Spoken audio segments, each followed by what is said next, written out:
Në prag të protestës së thirrur nga Partia Demokratike, autoritetet kanë ndërmarrë masa të shtuara sigurie në qendër të Tiranës. Kryeministria dhe institucionet përreth janë vënë nën kontroll të rrep policor, ndërsa 10 automjete dhe mbi 1300 efektiv të policisë së shtetit janë angazhuar për garantimin e rendit dhe sigurisë publike. Sipas burimeve zyrtare, perimetri i sigurisë përfshin jo vetëm godinën e kryeministrisë, por edhe akset kryesore rrugore përreth saj. Krahas policisë së rendit në teren janë vendosur forca të ndërhyrjes së shpejtë, patrulla të shumta këmbësore dhe efektiv civil, ndërsa është hartuar edhe një plan i posaçëm për menaxhimin e trafikut dhe lëvizjen e qytetarëve.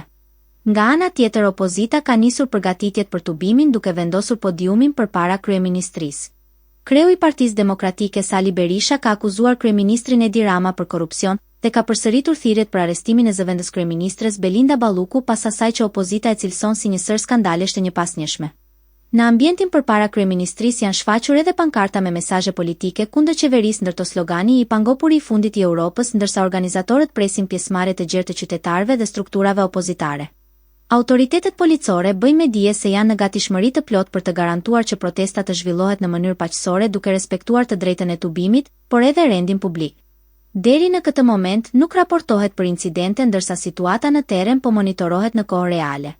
Protesta pritet të nisë në orët e pasdites, ndërsa policia e shtetit u ka bërë thirrje qytetarëve të shmangin zonën përreth kryeministrisë dhe të ndjekin udhëzimet e forcave të rendit.